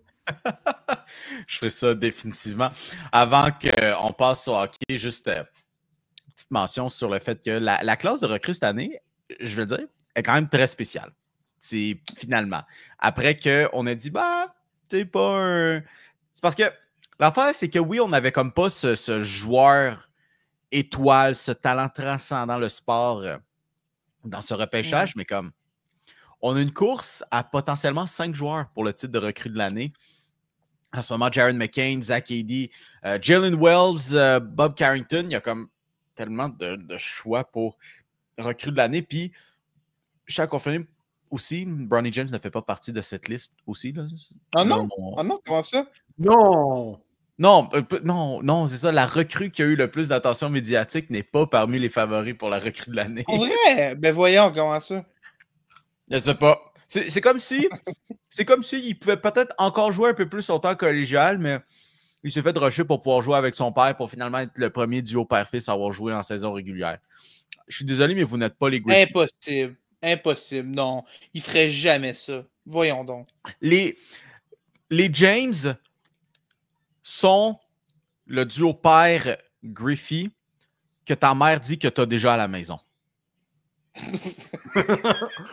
Ouch! C'est niché, gang, comme référence, puis j'aime ça. Puis c'est à quel point Bronny n'est pas un bon joueur de NBA. Oui, LeBron James est pour certains au sommet de la liste des joueurs de tous les temps de la NBA, pour d'autres deuxième. Mais son fils j'ai l'impression qu'il ne mérite pas d'être en NBA en ce moment. Ah, je vais te dire, il ne mérite pas d'être en NBA en ce moment. Ben, même repêché ou non, ce gars-là doit jouer en temps normal, il aurait été dans la G League 1 pour commencer. Fait que on peut. Mais là, il est en ce moment. Il est en ce moment. Ouais, okay. Mais tout ça pour dire que vous n'êtes pas les Griffins. On va passer au hockey. On parlait de joueurs de tous les temps. Certainement quelqu'un qui va atteindre ce plateau, en fait, est déjà parmi les plus grands joueurs de tous les temps, à mon avis. Là. Bon, on va se le dire, il était trop tôt dans sa carrière pour être dans le top 100 pour commémorer le 100e anniversaire de la Ligue nationale de hockey. Mais Connor McDavid, qui, finalement, on va se le dire, a atteint le plateau des 1000 points en carrière. Nombre de matchs, 659. Au-delà de ça, là, on va se dire, oui, ça aurait dû arriver bien avant. Il a été blessé pendant sa saison recrue. On a eu la pandémie qui a ralenti quelques matchs. Mais au-delà de ça, quand même, 659 matchs. Les gars, seulement 3 autres joueurs ont réussi l'exploit. J'imagine que vous serez capable de les trouver. Moi, je peux te les dire. Félix, veux-tu chercher un peu ou... Wayne Gretzky est là. Ah, surprise. Mario Lemieux, es-tu là? Mario Lemieux est le deuxième. Il en reste un dernier. Puis je pense que je l'ai le troisième. Je pense que le troisième, c'est un Québécois, si je ne me trompe pas. Mm-hmm. Un Québécois des Kings. Non. Non. Non. C'est pas Marcel Dionne? Non. Pop! Je vais prendre la balle au bon et avoir le morceau de robot pour cette question. C'est Mike Bossy. Mike Bossy qui l'a réalisé en 656 matchs. Et ça me fait juste capoter à quel point, genre, tu sais, on parle beaucoup de Bobby Orr qui est peut-être le plus gros what-if si c'était pas des blessures. Mike Bossy, je m'excuse, là, mais ce gars-là joue 15 à 18 ans dans cette ligue-là, aurait pas de blessure au dos, il a 1000 points, il a 1000 buts. Il aurait fait 1000 buts dans la Ligue nationale, c'est sûr. Je suis sûr. C'est fou comment Mike Bossy est tellement build different. Il y a une intervention que j'en sais avec des amis cette semaine, comme, tu sais, des joueurs qui... des joueurs, une fois qu'ils deviennent entraîneur-chef, peut-être que ça ne fonctionne pas toujours parce que c'est tellement des naturelles affaires de même. Mike Bossy, là, marquer des buts comme il faisait, c'est pas quelque chose qui s'enseigne aucunement. Tu sais, quand je tire, c'est juste de l'instinct naturel à quel point il était bon. Pour revenir sur McDavid, par contre, 1000 points finalement. Et là, j'ai posé la question sur mon Twitter cette semaine. Avec le rythme à laquelle joue la Ligue nationale de hockey, Connor McDavid qui réussit l'exploit, peut-il devenir le premier à faire 2000? En fait, le premier, pardon, depuis Gretzky à faire 2000? Ben, Jagr l'a fait, je pense. Jagr, il y a 1930. Ah, ouais, je pensais qu'il l'avait dépassé. Non, Jagr il est quelques dizaines de points en dessous du 2000. Je pensais qu'il avait topé le 2000. Peut-il rejoindre Wayne Gretzky en tant que deuxième joueur à établir le plateau des 2000? En fait, si ta vraie question était si ça va devenir le deuxième gars à faire 2000 points dans la Ligue nationale, moi, je dis oui. Ouais, moi absolument. Absolument. J'espère. Est-ce que touche du bois qu'il ne se blessera pas, blessure importante qui le ralentirait, l'empêcherait de faire ça. Puis touche du bois aussi qu'il n'y ait pas de lockout, de conflit de travail ou quoi que ce soit qui l'empêche de se rendre. Mais s'il est capable de jouer, mettons, 70-75 matchs par année, mettons des blessures un petit peu, là, mais mettons qu'il joue 70 matchs par année pour 6-7 ans encore, il va l'avoir. Je veux dire, oui, Connor McDavid, ça fait longtemps qu'il est là, mais on parle d'un gars qui a 26 ans? 27 ans? Non, il va avoir 29. Il va avoir genre 29 dans quelques mois. 29. Ok, je pensais qu'il était un petit peu plus jeune que ça, mais quand même, tu sais, il y a encore du temps à 28 ans, 29 ans, 30 ans, 31, 32, 33. Tu sais, mettons qu'il le fait pendant 6-7 ans, il va faire, tu sais, il roule à 120, 130 points par année. 7-8 ans, il va avoir quoi, 34, 35 ans? Peut-être 36, ça va se rendre, là. Ça va se rendre, puis podcast de match, je sais, là, mes calculs sont très, très approximatifs, là, mais pour moi, ça va se faire. Il faut vraiment pas qu'il se blesse, puis j'espère que ça n'arrivera pas. Puis juste le fait qu'on se dise que ça pourrait être le deuxième, puis qu'on est en train de calculer qu'il faudrait qu'il roule quand même un bon rythme pour se rendre jusqu'à ses 36-37 ans.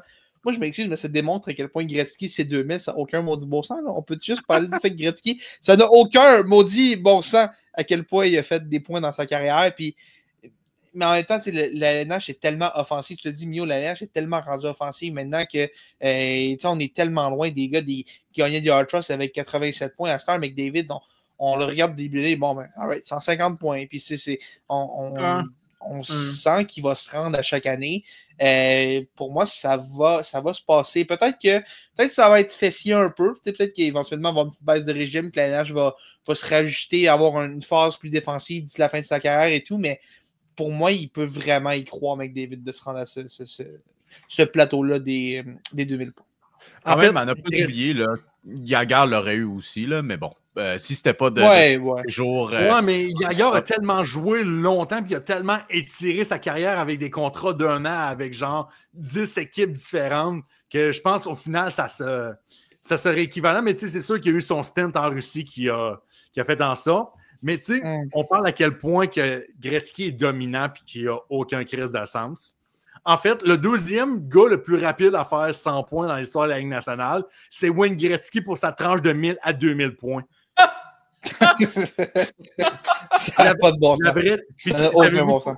C'est quoi le pire? Je pense que ça a pris genre une dizaine de games de plus ça lui a pris à peu près une dizaine de games de plus se rendre à 1000 à 2000 que 0 à 1000. Ça c'est fou. Sérieusement, voyons donc, man, ça n'a pas de bon sens. mais moi, il y a deux choses que je veux parler concernant Connor McDavid. La première chose, Connor McDavid est devenu le 99e joueur de l'histoire de la Ligue nationale à avoir 1000 points en carrière. Qui va être le fameux 100e? C'est moi que je parle un peu pour l'instant. Le pire dans tout ça, pour l'être, il lui manque 8 points. Il est à 992. Fait que moi, si je suis Kent Hughes, fuck it. Le gars joue à Boston puis à Toronto, ça va être à Montréal qui va avoir son 1000e point. Fuck it.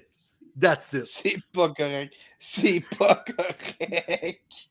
Écoute, mais tu sais, moi, c'est de même que je vois ça. Mais dans les autres joueurs actifs, t'as Blake Wheeler qui est à 943, t'as Brad Marchand à 942. Tu pourrais dire que c'est un de ces deux-là qui pourrait se battre pour être le fameux 100e à 1000 points. Nathan MacKinnon est à 932. Tu sais, on parle d'un gars qu'on pense que ça fait pas tant longtemps qu'il est dans la ligue. Ce gars-là va pogner le 1000 points en carrière cette saison. Il l'aurait déjà si c'était pas de sa deuxième saison absolument horrible. C'est sûr, je m'avais dit, McKinnon, ça a pris du temps avant que ça explose. En fait, il y a comme un 3-4 ans où c'était pas mauvais, là, mais c'était pas écœurant. Puis En fait, à un moment donné, ça a juste comme décollé pour de bon. Puis c'est. Mais il n'y a pas Kucherov qui doit pas être loin non plus. Kucherov Nick, en vient aussi, mais. il est à 899, Nikita Kucherov. Parce qu'il arrive, il commence un petit peu plus tard que les autres. Pour ça qu'il a dit Mais, c'est ça. mais tu sais, McKinnon, c'était. Je me rappelle, sa première saison, c'était recrue vraiment. Wow! A1. Ouais, Et sa deuxième saison, je pense que c'est 38 points qu'il y a eu. Là. c'est pas beau. Ben C'est écoute, pas beau. on était encore à l'époque où, tu sais, 2014-2015, là, tu sais, vraiment le milieu des années 2010, c'est vraiment là où le pic défensif de notre vivant se jouait. Ben écoute, sa deuxième saison, c'était la saison 2014-2015. Qui a remporté une MVP. C'est. Jamie Benn. C'est pas Jamie Jamie Benn a Benn? remporté le Art Ross. Ah, Mais le c'est- MVP. Ah, les gars. Ah, c'était Patrick Kane, je pense. Est-ce que c'est- Non, 2014-2015, Ah, c'est ben oui, c'est Carey Price. Duh! Ah oui! Duh! Ouais, Hey, non. tu vois-tu comment c'est un trophée d'attaquant? Parce que dans ma tête, j'ai jamais pensé à un gardien de but pour ça. Dans ma tête, j'ai fait, voyons, qui avait des points un peu. Il a gagné le Hard Trust, mais il n'y a pas le Hard. Voyons, ça marche pas. Puis j'étais pas capable de penser à quelqu'un d'autre. Avec, je vais dire Martin Saint-Louis. Je te jure, j'ai failli nommer Martin Saint-Louis. Ben, il a gagné, mais c'était quoi, juste c'était 2-3 ans saison, avant. C'est pas la saison genre 2012, Martin Saint-Louis, il a fini genre à 99 points. 2000. Ah, je pense. C'était pas l'année du lockout, genre qui. L'année avant celle que Stamkos. Ouais. Ok, je l'ai. 2010-2011, Martin Saint-Louis, 82 matchs, 31 buts, 68 passes pour 99 points. Fort. Tough. Quand même tough, ça. Non, mais quand même tough de ne pas avoir eu le sang. Ça a arrêté son deuxième 100 points en carrière. Anyways, c'est ça pour dire. On parle des Canadiens et de joueurs de petite Mais stature. je vais juste conclure, Mio, sur le deuxième point que je voulais amener. Puis on conclura le bloc hockey là-dessus. Moi, j'ai posé la question sur Twitter. Si Connor McDavid finit le reste de sa carrière avec les Oilers, est-ce que c'est le plus grand Oiler de l'histoire de l'histoire de la franchise? Ah, OK. Puis tu parles pas nécessairement de Coupe Stanley gagnée ou non, là. Non. Pour moi, mais- ben, la meilleure carrière, le meilleur joueur, name it. Là. Ah. Parce que Wayne Gretzky était à 1100 points avec les Oilers. Ouais, Si mais par-dessus McDavid- tout... Si McDavid ne gagne pas la Coupe Stanley, mais il finit avec 2000 points avec les Oilers. Oui, mais tu sais, nombre d'années à part de ça, là, Wayne, il en a gagné quoi, 3, 4 à Edmonton? Ben, au moins 3 en 4 ans, je pense, parce qu'il y a eu la C'est- dynastie ouais, après celle des Islanders. Ouais, c'est ça. Parce que l'après Gretzky, quand il est parti... Ouais. ah, Moi, il me ça semble m'en que- prend une ou deux. Parce que, tu sais, la NH d'aujourd'hui n'est pas celle des années 80, dans le sens où c'est bien plus difficile de gagner une Coupe Stanley parce qu'il y a plus d'équipes, plus de parité et tout. Mais je pense pas autant de points il pourrait faire. Puis j'aime pas ça penser nécessairement comme ça, mais quand tu compares à Wayne Gretzky, il faut que tu sois capable de focusser ces petits détails. Puis je pense que même si McDavid en marque 2500, ça va prendre une Coupe Stanley. Parce que sinon, c'est. Quand on était avec Charles-Alexis qui était là il y a quelques semaines, il parlait de calories vides. Là, j'ai pas envie de dire que c'est des calories vides, McDavid, mais man, ça va prendre un gros trophée.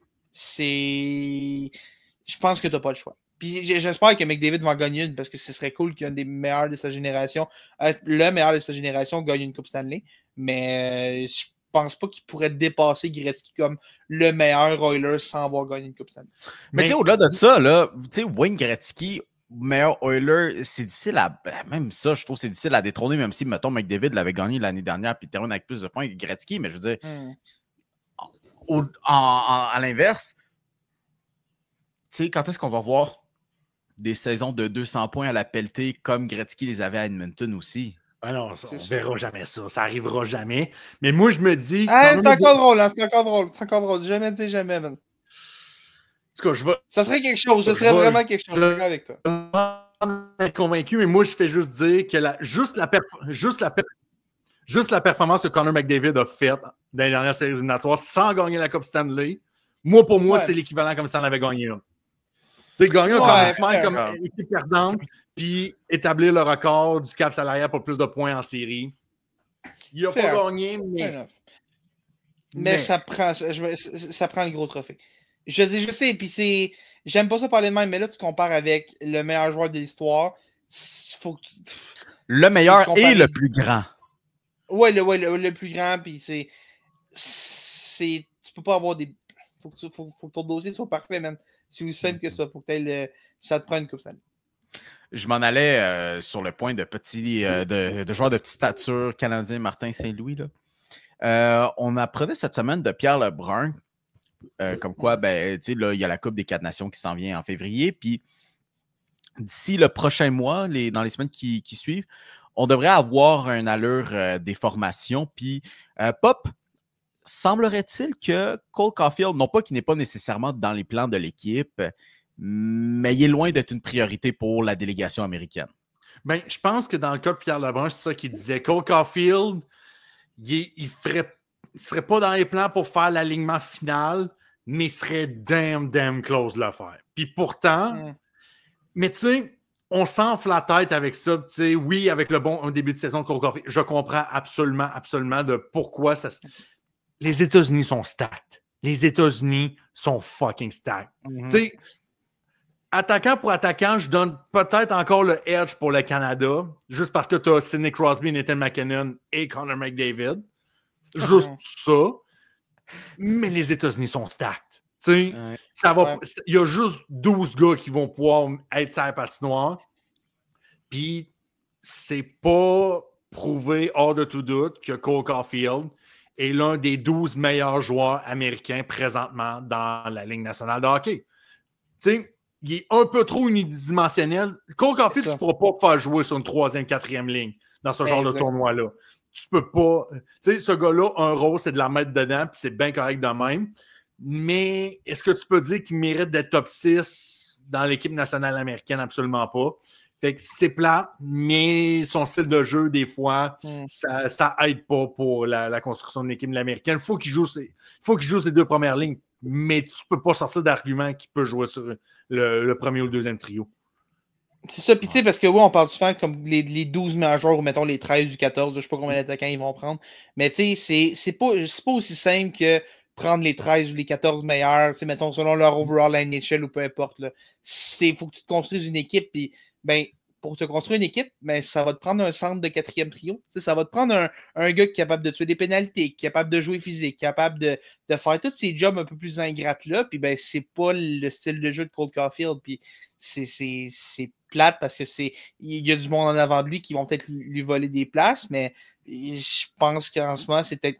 Je ne vois pas comment on pourrait lui faire une place, même avec son bon début de saison. Puis c'est sûr qu'on regarde ça et on se dit peut-être que s'il continue, gars, peut-être qu'on est obligé de le considérer peut-être comme 13e attaquant ou quelque chose comme ça, mais tu dis ça puis tu te dis, man, je ne vois pas comment il fit. Puis est-ce qu'on pourrait préférer. J'ai vu le nom de Brock Nelson qui a circulé cette semaine, puis Brock Nelson n'est pas un meilleur joueur que Cole Caulfield. Personne ne va me faire croire que Brock Nelson est un meilleur joueur que Cole Caulfield, puis je pense que c'est un avis que tout le monde partage, mais Brock Nelson est capable d'être un centre de 4e trio qui fait de la grosse job sale, qui tue des pénalités, qui fait des chèques avant. Il y a de l'expérience de plus chez les pros aussi.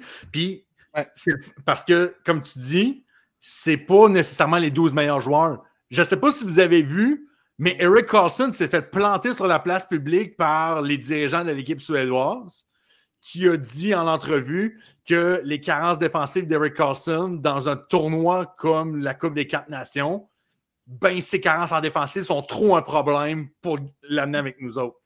Puis on parle d'Erik Karlsson, là. Le gars, peut-être à part Kel McCarr, qui est le plus grand spécialiste pour runner un avantage numérique dans la Ligue nationale de hockey. Mais à part peut-être Quinn Hughes puis Kel McCarr, là. K-Pop, Félix, vous rappelez comment ça a terminé la dernière fois que Erik Karlsson était défenseur numéro 1 dans un tournoi international durant un match de médaille d'or? Vaguement, ça me dit vaguement quelque chose quand même. Ça a terminé 3-0 pour le Canada.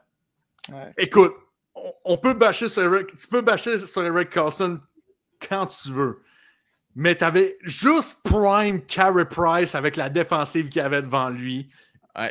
Mais attends, il n'y a aucune personne qui peut me dire qu'il avait scoré. Puis même, je vais te dire, je me rappelle aucun souvenir parce que je me souviens, je m'étais réveillé ce matin-là puis on était déjà rendu en fin de deuxième. Pour vrai, cette finale-là, j'ai complètement sleep sur cette finale-là. Écoute, pas Félix, on parle de joueurs de soutien ou des joueurs qui pas qu'ils ne méritent pas d'être là, mais qui sont là pour établir un rôle en particulier. Vous savez est-ce que vous vous rappelez qui a marqué ce 3e but pour le Canada dans cette finale-là? Ah, man, je te le dis, j'ai aucun souvenir ou presque de ce match-là. Je vais y aller avec le seul. Je vais y aller avec le seul gars qui était Chris Kunitz. C'est Chris Kunitz. Ouais. Qui est lui, la seule raison pour laquelle il était là, c'est parce qu'il était capable de jouer avec Sidney Crosby. C'est la seule raison, là. Puis attention, pour ceux qui pensent que ça pourrait pas réarriver une deuxième fois, bonjour Zach Hyman, est-ce que tu es disponible pendant le mi-février? Parce que on a besoin d'un ailier qui est capable de jouer avec Connor McDavid, qui est capable de tuer des pénalités, puis qui est capable de marquer des buts. Est-ce que Chris Kunitz a déjà fait 55 goals dans la Ligue nationale de hockey en une saison? Non, puis encore là, je pense que Zach Hyman va être là de plein droit, parce que on compare un Canadien avec un Américain et tout, mais c'est ça, je dis, est-ce que Zach Hyman est le joueur le plus talentueux de l'équipe canadienne? Non, vraiment pas. Il va y avoir des gars sur un trio en bas de lui qui vont être des meilleurs joueurs que lui. Il y a peut-être des gars qui vont être pas choisis dans l'équipe qui vont être des meilleurs joueurs que lui. Mais ça te prend des gars qui sont capables d'être des joueurs de rôle, des joueurs qui sont capables de connaître leur rôle, de faire leur rôle. Puis une équipe, tu peux pas juste avoir 12 gars que leur job c'est de la mettre dedans. Sinon, bonne chance de tuer des pénalités. Ça va être rough. Ça va être vraiment, vraiment rough. Puis ça va prendre des gars de profondeur. Des gars qui sont capables de prendre ces rôles-là, puis des Zach Hyman, des Brock Nelson. Pour moi, c'est. Il y a même le nom de Tom Wilson qui a circulé pour l'équipe canadienne. On n'est pas dans des grands joueurs. Darnell Nurse aussi, ça a circulé pour l'équipe canadienne. Je pense que ça va être des équipes plus particulières que ce à quoi les gens s'attendent. Il ne faut pas oublier qu'en 2014, là, c'était pas Piquet Subban, récipiendaire du Trophée Norris, qui jouait pour l'équipe canadienne. C'était des Marc-Édouard Vlasic, c'était d'autres genres de joueurs. Danamius, c'était là. Jay Boumister était-il sur l'équipe ou non? Mais Alex Pietrangelo l'était, right? Je pense que oui. Il me semble que oui. C'est loin dans ma tête. C'est loin 2014. 2014, c'est loin dans ma tête. Pour vrai, no cap, la vraie finale, c'est quand on avait gagné 2-1 contre les États-Unis.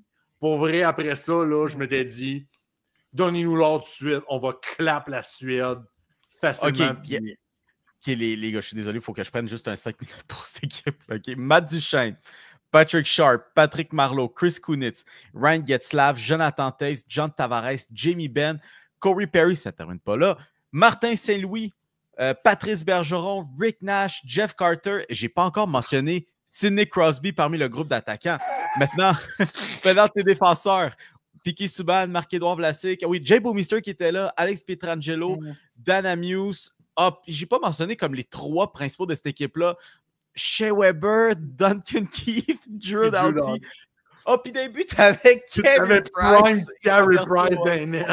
Man, t'avais aucune chance de scorer contre ce club-là. Aucune chance de scorer. Moi, j'ai la statistique comme quoi Carey Price, dans son tournoi, c'était comme 1.20 de goal against average. C'est un affaire de même. C'était terrible. Mais ça pour dire. Pour revenir puis closer un petit peu là-dessus sur la cohésion dans une équipe. Pour de vrai, je serais même pas surpris que Sidney Crosby ait déjà passé un coup de fil à Pascal Dupuis, savoir si ça tente de. ramène Kunitz puis Dupuis. Premier trio du Canada. Fuck it, même en 2024. Max Talbot, es-tu disponible à TVA Sport, c'est en site, ou à RDS? Y a-tu des disponibilités? Tant pis. Ramène toute la gang, man. Max Talbot, ramène Jordan Stahl. Ah oui, ramène tout ça. Ramène tous ces pingouins. Patrick Hornvis, Jake Gensel, il est encore là, mais Patrick Hornvis. Ouais, mais Jake Gensel, malheureusement, lui non plus pourrait pas jouer pour. Lui et Hornquist ne pourraient pas jouer pour la sélection canadienne. Ouais, mais... fait des faux passeports canadiens, mène-les dans l'équipe, man. Jake Gensel, est-ce que vous savez d'où il vient aux États-Unis? Qui ça? Jake Gensel, est-ce que vous savez d'où il vient aux États-Unis? C'est pas un gars du Michigan, Gensel, je me mélange. C'est un gars du Nebraska. Oui, c'est vrai.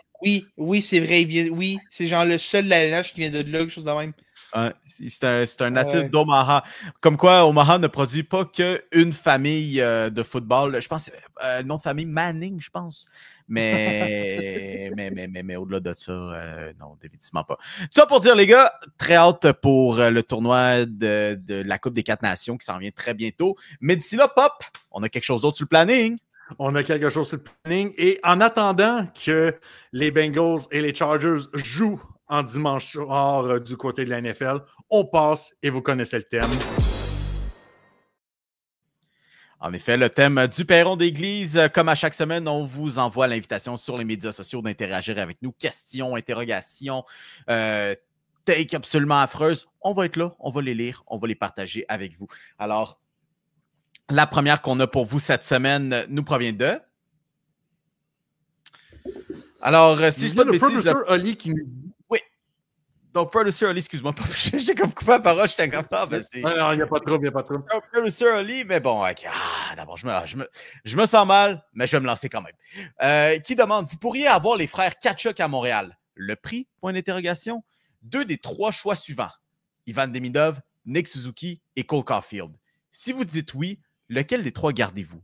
Sinon, pourquoi? Et puis ça, c'est une question qui fait tellement mal. Parce qu'en même temps, d'un côté, tu as littéralement le capitaine de l'équipe, fabricant de jeu par excellence. Ensuite, tu as Cole Caulfield, favori de la foule, marque des buts comme peu d'autres joueurs sont capables et pourrait potentiellement devenir le premier marqueur de 50 buts des Canadiens depuis que Pop est né. Et le troisième est un attaquant russe au potentiel illimité, mais surtout, on ne sait pas ce que l'avenir nous réserve avec ce gars-là aussi. Fait que ça fait mal. Ça fait mal à... Veux-tu que je te le dise, Mio? Moi, ça fait même pas mal parce que, je fais cette transaction-là pour aller chez les 2 frères Tkachuk. Et 2, je garde Ivan Demidov. Pour moi, c'est une... Oh ouais! Je garde Ivan Demidov. Si tu me dis, on donne les 2 frères... Mettons, si Floride Ottawa appelle Kent Hughes demain matin puis il dit hey, on fait un trade, on donne les frères Tkachuk, ça revient à Montréal. C'est quoi, Pop? Puis tu nous donnes Nick Suzuki et Cole Caulfield. Je te dis pas oui sur le champ, mais j'ai envie de le faire. Non, mais Pop, je vais t'en donner une. Parce que ça serait un échange à 3 équipes. Puis là, dans cet échange à 3 équipes-là, Demidov s'en irait à Ottawa. Ottawa est tellement mal géré. Il reste à Montréal, là. Tu sais, il y en a 2 sur 3. Moi, c'est Demidov, moi, que je garde là-dedans. Là. Moi, Demidov, je l'enverrais, moi. Ah, oui. Moi, je l'enverrais pas. Parce que moi le aussi, pire qui peut arriver, c'est que les Sénateurs, c'est tellement une organisation mal gérée qu'on ne serait pas capable de le développer. C'est un bust. Ah non, c'est juste Ottawa. Moi, je sais pas si je le ferais. Je le ferais-tu? Je sais pas. Si je le faisais, je garde Suzuki. Ça, je suis sûr que je garde Suzuki. J'adore Demidov, j'adore Caulfield, j'adore ces 2 gars-là, mais les 2, c'est des alliés. Tu veux quand même garder ton premier centre et tout, surtout avec l'état de la ligne de centre à Montréal en ce moment qui est, douteux avec Kirby Dach qui va pas super bien. Michael H, qui, oui, est un espoir, mais sinon, c'est quand même assez mince. Alex Newhook sera pas ton 2e centre quand même. Je pense que tu n'as pas le choix de garder Suzuki si tu le fais. Sérieusement, je pense que j'appelle la Floride. Je leur demande s'ils veulent Caulfield contre Tkachuk 1 pour 1. S'ils veulent pas, je veux pas Brady. Laisse faire Brady, garde Brady. Là. Je veux juste Matthew. Je donne Caulfield contre Tkachuk 1 contre 1. Puis sinon, non, je veux pas donner Demidov pour Brady Tkachuk. Ça, je le ferai pas. Mais je le fais pour Matthew. Tu demanderais à la Floride 1 contre 1 de leur donner un gars qui leur a donné 2 saisons de 40 goals, chose que Cole Caulfield n'a jamais réussi, et qui a fait aussi 2 fois 100 points. Ce que Suzuki n'a jamais réussi. Moi, on m'a pas dit fais un échange réaliste. On m'a dit s'il faut que tu donnes un de ces 3 gars-là pour avoir les frères Tkachuk, qu'est-ce que tu fais? Moi, c'est ça que je fais. Moi, j'envoie Caulfield en Floride puis je ramasse Matthew de Tkachuk. Mais d'après moi, la Floride, Bill Zito m'entend, il rit dans ma face puis il raccroche le téléphone. Là. Mais gars, pour le bien de l'exercice, la question c'est qu'est-ce que tu fais comme échange? Ben, moi, j'envoie Caulfield en Floride puis je ramasse Matthew de Tkachuk. Puis on laisse Brady pourrir à Ottawa. Ah, lui, lui, je l'aime. Oui, Ottawa, là, où il mérite. Tant pis pour lui. J'aime mieux Demidov que Brady Tkachuk. Hey, by the way, j'ai vraiment une parenthèse. Là, j'ai vraiment une bulle qui vient de me passer là, parce que je viens de passer à Brady Tkachuk. Devient quoi, il espérait de Kotkaniemi? Il y a une bonne saison. J'ai vu qu'il y avait une bonne saison. Il y a une bonne saison quand même. C'est en 17 matchs, 2 buts, 9 passes pour 11 points. C'était mieux avant, là. Il est sur une petite séquence un peu plus difficile, là. Mais je pense qu'il était à 10 points en 12 games à un moment donné. Mais il refait le coup de l'année passée. Là. Un gros début de saison, puis ça se calme après. Je me demande, ça va être quoi son leg à ce gars-là? Le gars qui a reparti la business des offres hostiles dans la LNH. Même pas le gars qui a posté un. Ah, puis le gars du but au match 6 contre Toronto aussi. Ouais, c'est ça, je m'en ai dit. Ah, C'est oui. le gars qui a permis aux Canadiens d'aller dans un 7e match. Ouais, aussi. Puis, Son On va y legacy. aller. en fait, son legacy, ça va être Alex Galchenyuk, mais qui a pas mal viré dans sa vie Ouais, personnelle. mais Alex mais que j'ai Galchenyuk marqué était un 30 buts, mais meilleur que j'ai joueur, marqué c'est ça. 30 buts. Alex Ben oui. Galchenyuk, par contre, a été un meilleur joueur de hockey à Montréal. Il a été aussi un peu plus rock'n'roll, là, mais. À peine. Je sais pas pourquoi tu À dis ça. peine. À peine. Mais on était encore jeunes, Félix et moi, fait qu'on était encore un peu ignorants à tout ça. Tout ce qu'on sait, c'est que. Moi, c'était mon joueur préféré. Man. Tout ce qu'on sait, c'est que nice, Galchenyuk, 30 buts. Puis je me rappelle, c'était genre une séquence pendant les 20 derniers matchs de la saison. On dirait qu'à chaque match, il en marquait toujours 2. Puis il se retrouvait sur le one-timer à droite. C'était genre les 20 derniers matchs d'une saison, ce qu'on était cook depuis déjà quelques semaines. C'était 2015-2016. Fait que c'était l'année, la dernière année de Subban, mais il avait raté la fin de la saison. Genre, Plekanec était le meilleur marqueur. Genre, Plekanec était le meilleur marqueur de l'équipe. Pas l'année Mike Condon, pas la spéciale Mike Condon. Ouais, c'était l'année Mike Condon 2015-2016. Quelle année ce fut, ça? Quelle année ce fut? Après un départ, je pense que c'était quoi? 10-1, 9-1? Puis t'avais Galchenyuk qui était pas même au sommet des pointeurs de la Ligue nationale, ou genre tout près d'être au sommet des pointeurs avant qu'il se blesse dans une game contre les Kings. Oh, ça, c'est loin dans ma tête. Ça, c'est loin. Me semble ma mémoire est sur quelque chose là-dessus. Là. Me semble. Attends, anyways, on avait une deuxième question, Pop. On avait une deuxième question qui concerne encore le Canadien un peu, mais plus sur le volet business, par exemple. Ah, je vais te la laisser. C'est bon. La question qui nous provient de l'ami Mathieu Vachon, comme d'habitude, qui est un ami de l'épisode. Quelle est votre position sur le fait que le Canadien de Montréal utilise les vedettes des autres équipes dans certaines publicités pour inciter les gens à acheter des billets? Est-ce qu'on en est rendu là avec le Canadien? Je veux dire... Pour vrai, honnêtement, moi, j'en ai pas vu. J'en ai pas vu. C'est-tu des publicités sur la télé ou sur les médias sociaux? Sur Facebook, j'en ai vu. Moi, si c'est genre, mettons, de donner un exemple, là, mettons, les Islanders viennent jouer au Centre Bell, le Canadien fait une pub genre, soyez au Centre Bell quand Bo Horvat ou Matthew Barzal viennent affronter le Canadien au Centre Bell. Ouais. Regarde-moi, ce que je vais dire, OK? Ça me dérange pas qu'on utilise des joueurs des autres équipes, dans le sens que, tu sais, c'est...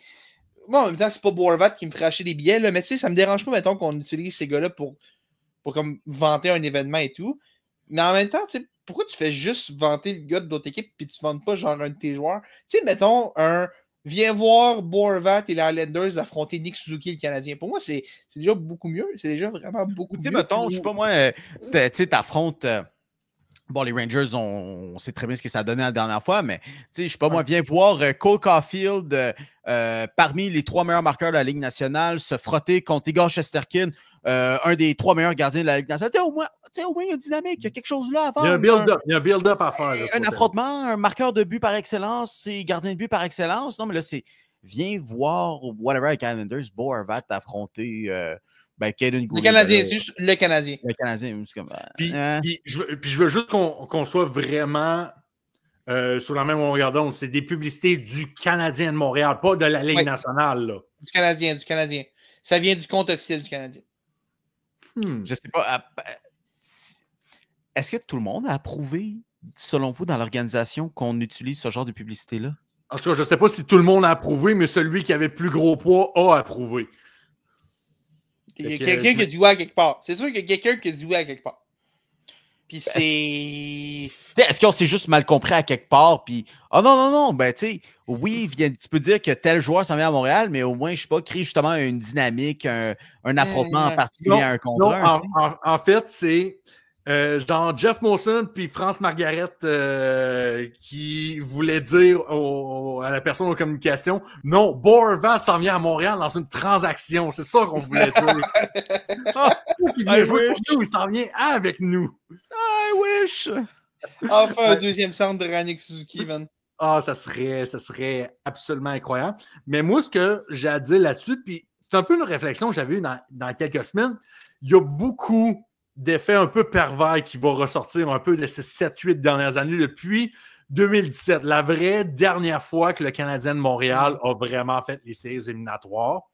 Il y a un effet pervers qui a coulé dans les dernières années. Un, c'est TVA Sport qui s'est vidé les poches, mais qui a fait zéro profit sur le fait que le Canadien de Montréal, qu'à la minute où c'est eux qui ont ramassé les droits de diffusion, le Canadien a commencé à manquer les séries année après année. Parce que de véritables séries éliminatoires, c'est... Tu sais, TVA Sport, leur première année, c'était 2014-2015. Fait que, tu sais, il y a eu 2015.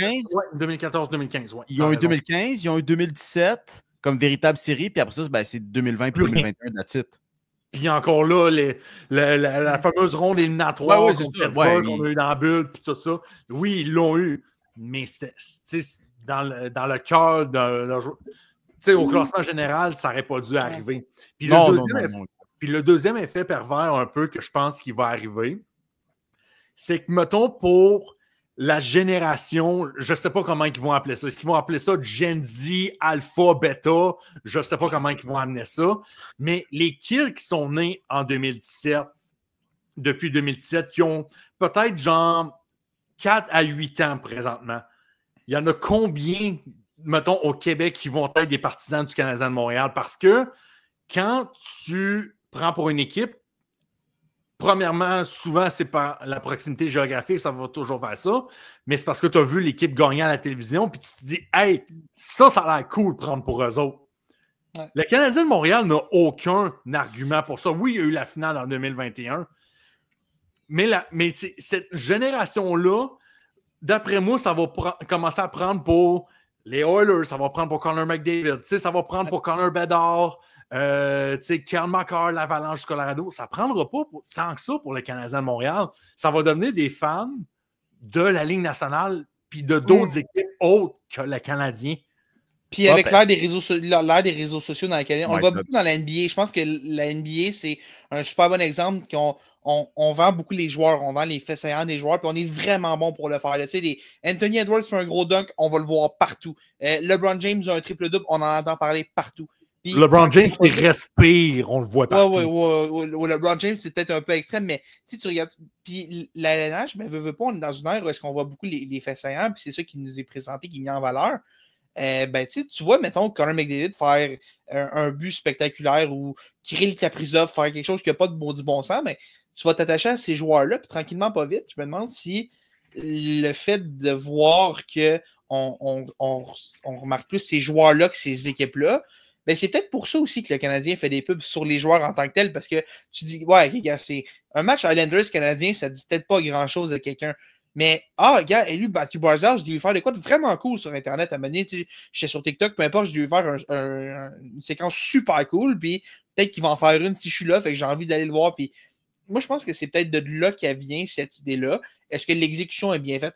Peut-être pas, parce que tu ne développes pas nécessairement le sentiment d'appartenance à ton équipe. Tu es là pour voir Barzal, pour voir le Canadien, puis ça, je trouve ça un peu bizarre, mais je pense que c'est cette ère moderne-là où est-ce qu'on met beaucoup l'accent sur les joueurs qui sont le produit de vente, les faits saillants des joueurs.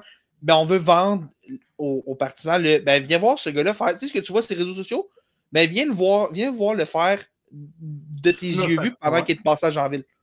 Bob, tu as parlé de générations qui suivent. Est-ce que c'est-à-dire que les Canadiens n'ont aucun Riz? Hey, dans ma carte de bingo de l'émission, je n'avais pas cette question-là. Même, je trouve encore drôle parce que je suis sûr que les enfants nés en 2017 vont trouver que le mot Riz, ça fait genre... ils vont trouver ça cringe, le mot Riz. Riz, man. Mais en termes d'aura et de Riz, le Canadien a des croûtes à manger. Et malheureusement, pour ce genre de choses-là, ça prend la victoire. Quelque chose que le Canadien n'a pas eu dans les 7-8 dernières années. Oui, il y a eu la finale de la Coupe Stanley. Ouais. Mais le Canadien de Montréal est champion de l'Ouest. Je fais juste vous montrer à quel point c'est absurde, toute cette histoire-là. Je regardais ça, là, justement. Il montrait en fin de semaine les faits saillants de chez Work, les Canadiens. Ça en est un qui avait Laurent maudit. Oui. Puis tu le saurais pas si tu l'as pas vu jouer.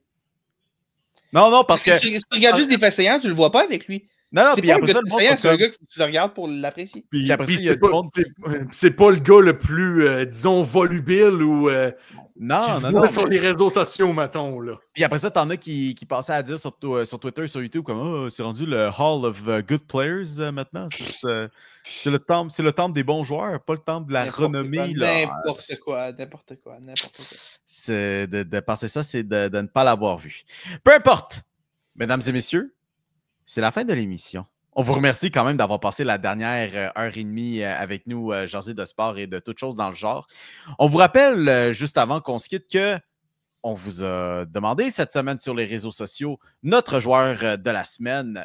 Alors, si vous ne voyez pas le graphique parce que vous êtes en voiture ou vous écoutez ailleurs qui n'est pas sur YouTube, c'est un joueur qui a été repêché en 2024, qui joue avec les 76ers de Philadelphie, donc est un joueur de basket, comme vous aurez compris, est un Américain d'origine qui moyenne présentement 14,8 points par match ou, si vous le voulez, 15 points par match.